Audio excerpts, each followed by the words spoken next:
27th. If you recall my last video on the water, there was ice out. So all the ice is gone, which is kind of nice. And now it's time to head back towards the launch.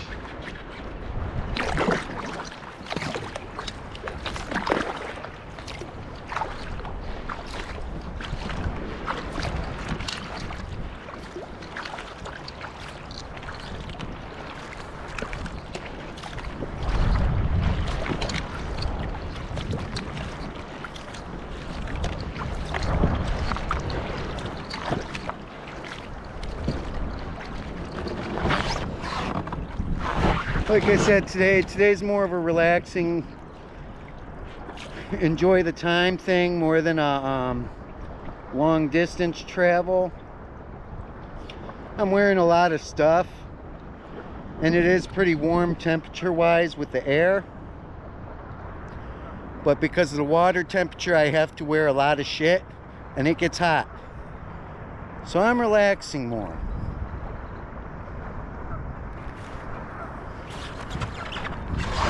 It's not all about going fast all the time. We're going for long distances.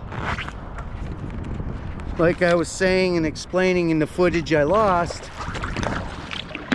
there's so many aspects of kayaking that's so enjoyable that it's not just about, you know, surfing waves, or this boat's capable of both, but it's more meant for long distances.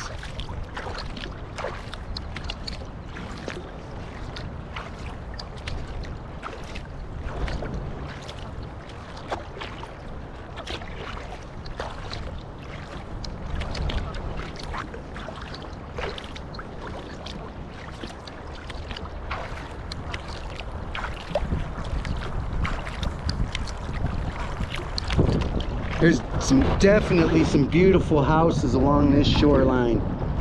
Even in Lorraine, you know, a lot of people say, oh, Lorraine's a rundown city, blah, blah, blah. There's some beautiful homes in Lorraine, too. All the way along the shore, you go, it always seems like the houses along the shoreline are always going to be nicer. Now, when you get to downtown Lorraine, then that changes a little bit. But, for the most part, there's a lot of beautiful houses along the shoreline.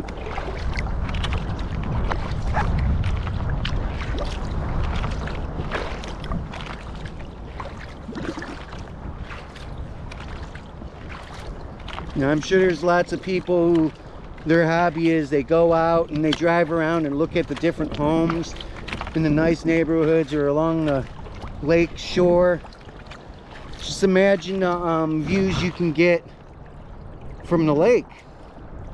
Especially on a boat like this, I can get into small, tiny, cramped areas that most people can't mess with. So, I mean, everything I do is just phenomenally great with this kayak.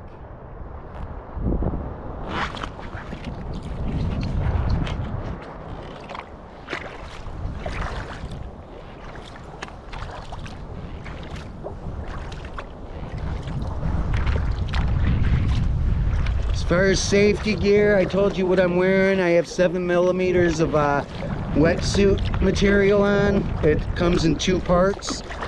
So anything from my feet to my knees, up to about 2 inches above my knees, that's 4mm. So when I get in, the bottom half of my legs are a little bit colder than the upper above the knees.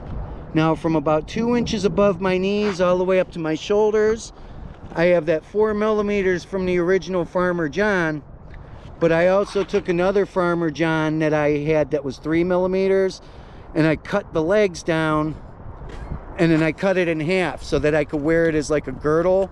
So that way, in the, I have a small hole in the crotch of the bottom pair of the 4mm pair, so I wear it, but I also save the top half as the vest. So it's basically 7mm together all the way up to my shoulders. And then from the arms, the only thing keeping my arms warm when I'm in the water is the fact that I've got this dry top on. And under the dry top, there's a jacket, my regular spring and fall jacket. It has the logo of the gym I go to on it. So I'm wearing that, and then underneath that I have a 0.5 millimeter wet shirt on that you would wear in the summer, just to kind of, or it's more early spring, early fall, because it's 0.5 millimeters. I have that on top of that, and then the jacket, and then this dry top. So I got quite a bit on. I'm pretty warm.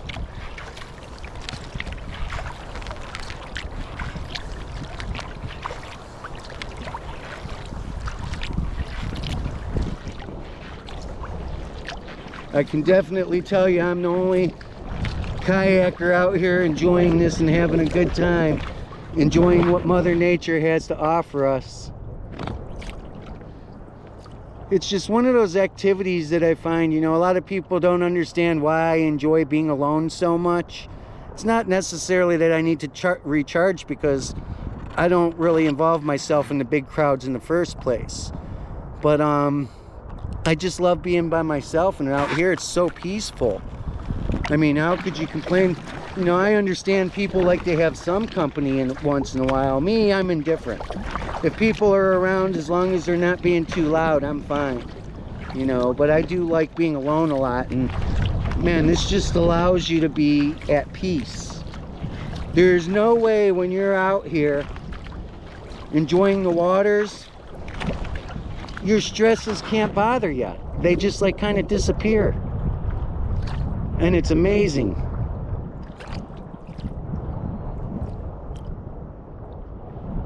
Sky looks beautiful. It's got that blue. And then there's parts where it goes into a darker, deeper blue. And then it fades into some light blue further off, and you know, further back, and you got these clouds, they just wisp in, and it's just so wonderful.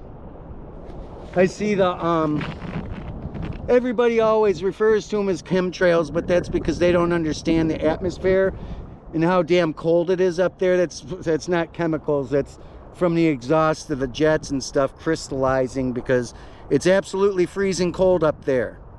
When you're at those altitudes, it's freezing. So when the jets put out that hot air, it condenses, and some other scientific stuff to explain it, but it's actually from the exhaust of the jets. It has nothing to do with chemicals.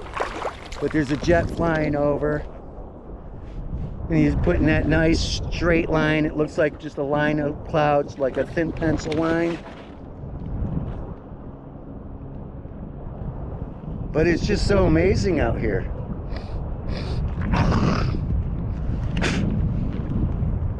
Nothing to bother me at all. All your problems in the world and everything just all melt away. And I've got some shit that I deal with. But out here, that shit don't mean a damn thing. If you only see my head or part of my head, it's because I'm laying back, relaxing my back a little bit and enjoying the day. So it's actually, like I said, it's beautiful. It's hard not to, you know, just look up and watch the sky. It's kind of like being on a waterbed, because I'm laying back on my kayak across the back deck looking up at the sky. So it kind of reminds me of being on a waterbed after you kind of just flop around a little bit. So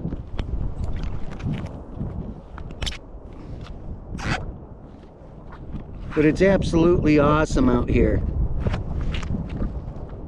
and I'm glad that I'm able to be out here. There is a slight breeze. It seems to be offshore. Nothing major.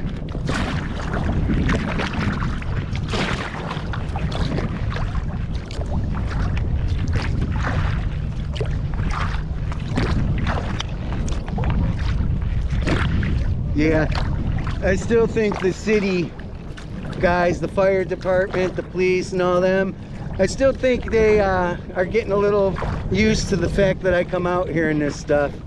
City guy came up to me as I was getting ready at the launch, and he was like, you know, it's not summer or spring yet, right? as water's still a little bit cold to be going in there. And that's sentiment I get a lot from people. And it's just like, yeah, but I got the wetsuit and stuff needed for the water temperature, so it's really not a problem. It's not an issue. But yeah, it drives them nuts, because if something were to happen to me, then they got to get dressed in shit to get in this water. And it's not fun climbing into a wetsuit like this. You know, it's different for something that's rated for, you know, warmer water. But this water is deadly cold. It's got to be probably 34 degrees, maybe 35. So it's absolutely cold.